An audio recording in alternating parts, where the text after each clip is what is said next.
Hello and welcome back again all of you. As per requested पेरियो के MCQ चाहिए थे आप लोगों को, तो शुरू करते हैं हम लोग पेरियो का एमसीक्यू। टोटल 50 क्वेश्चन है हमारे इस सेट में। पहला question, the most common drug causing gingival enlargement is phenytoin. सबसे कॉमन ड्रग जो जिंजाइवल इनलार्जमेंट काउज कराएगा वो है phenytoin. In drug induced gingival enlargement which cells are primarily responsible? Fibroblasts. Question third, the key clinical features of localized aggressive periodontitis is. क्या होता है key clinical feature LAP का, localized aggressive periodontitis का? Severe bone loss around first molars and incisors. ये याद रखना है आपने, किस टीथ के around? First molars and incisor के अराउंड सीवियर बोन लॉस होगा। लोकलाइज्ड एग्रेसिव पेरियोडोंटाइटिस, सी नाम में लोकलाइज्ड है ना, तो किसी पर्टिकुलर एरिया में होगा, वहीं पे होगा, फर्स्ट मोलर्स एंड इंसाइजर्स में होगा। Primary pathogen in localized aggressive periodontitis, क्या होगा प्राइमरी पैथोजन LAP का? Aggregatibacter actinomycetemcomitans. Next question, punched out interdental papillae are characteristics of NUG necrotizing ulcerative gingivitis. ठीक है, punched out interdental papillae are characteristic of necrotizing ulcerative gingivitis. Next question, painful bleeding gums with metallic taste and fetid odor or fetor oris suggest necrotizing periodontal disease. Painful bleeding, painful है, bleeding gums with metallic taste and fetid odour या fetor ओरिस। ठीक है, तो हमारा होगा यहाँ पे necrotizing periodontal disease. अगर एनग होता ऑप्शन में तो हम लोग एनग डालते, अभी यहाँ पे नेक्रोटाइजिंग पेरियोडोंटल डिजीज डालेंगे ऑप्शन के सही आंसर में। Which splint is most commonly used for stabilizing mobile anterior teeth temporarily? Wire composite splint. किस स्प्लिंट से आप टेम्पोररीली स्टेबलाइज कराओगे? वायर कंपोजिट स्प्लिंट से। Gingival abscess is most often caused by foreign body impaction, जैसे कि Apple के छोटे से छिलके, टूथब्रश का एक आंख, bristles etcetera. Which of the following is not a characteristics of necrotizing gingivitis? Calculus deposit is not a characteristic of necrotizing gingivitis. In aggressive periodontitis, neutrophil function is typically impaired, chemotaxis and phagocytis.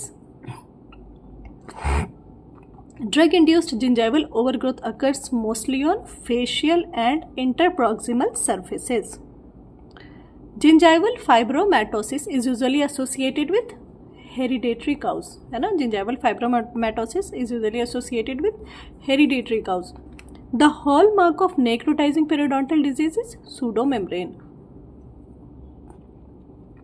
ठीक है, which of the following drugs is least likely to cause gingival enlargement? Least likely is aspirin. Which splint is indicated for long-term stabilization? Flexible fiber reinforced resin. Long-term stabilization के लिए flexible fiber reinforced resin. Localized aggressive periodontitis typically presents before age of 30.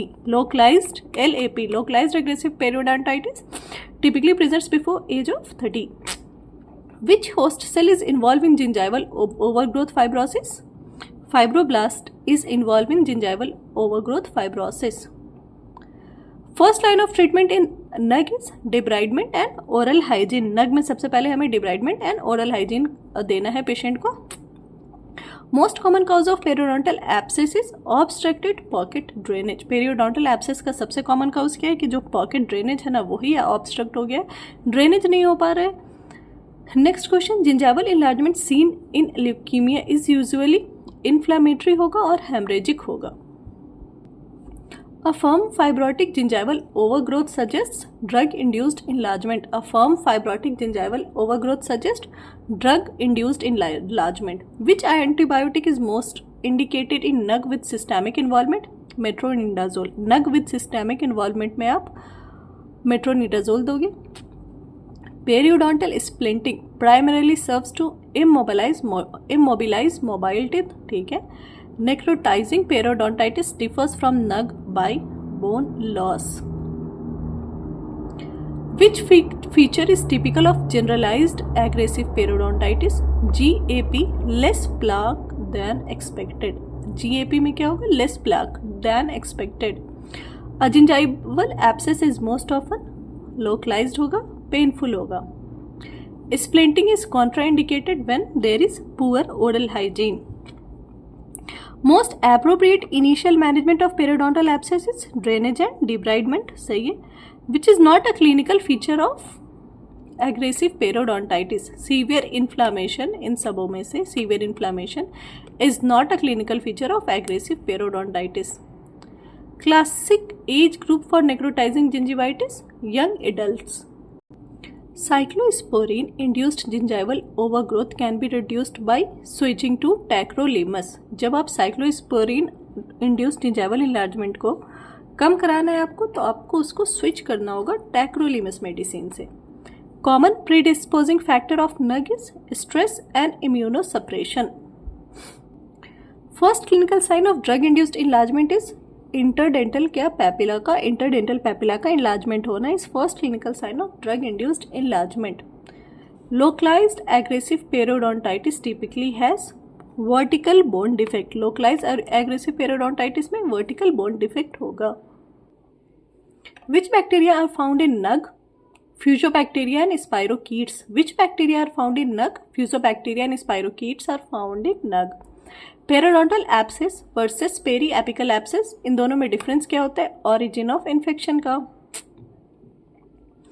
Gingivectomy is preferred for gingival hyperplasia. Okay. Most common location of aggressive periodontitis, first molar in incisor. Option है molars in incisors. ठीक है. Clinical sign now not found in gingival abscess is pseudomembrane. Gingival abscess में pseudomembrane हमें देखने को नहीं मिलेगा. Splinting is most beneficial when teeth are slightly mobile with good bone. Gingival enlargement due to calcium channel blocker is seen with nifedipine. Gingival enlargement in case of calcium channel blocker is seen in nifedipine. Primary host defense defect in aggressive periodontitis is neutrophil dysfunction. Necrotizing periodontitis is associated with HIV or AIDS.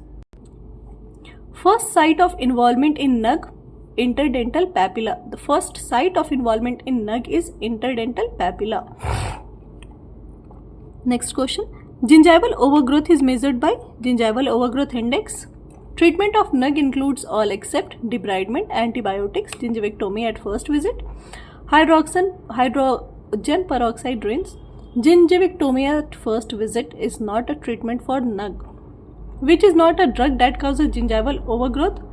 इन सब में से कौन सा drug है जो gingival overgrowth cause नहीं करेगा? Metronidazole will not cause gingival overgrowth.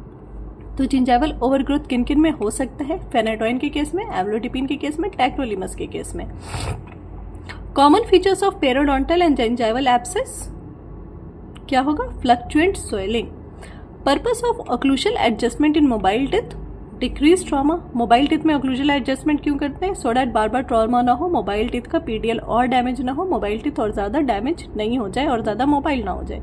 Gingival enlargement can be managed best by gingivectomy with plaque control. Okay. ये था हमारा पेरियोडोंटोलॉजी रिवीजन का 50 क्वेश्चन. यहाँ पे ख़त्म हुआ हमारा पेरियो रिवीजन. अब आप लोग ने जितना पढ़ लिया, जितना रिवाइज कर लिया, उसको वापस से रिकॉल करने की कोशिश करो. नया इन्फॉर्मेशन अब और दिमाग में लेने की कोशिश मत करो. नया इन्फॉर्मेशन की वजह से फर्दर और कन्फ्यूजन होगा.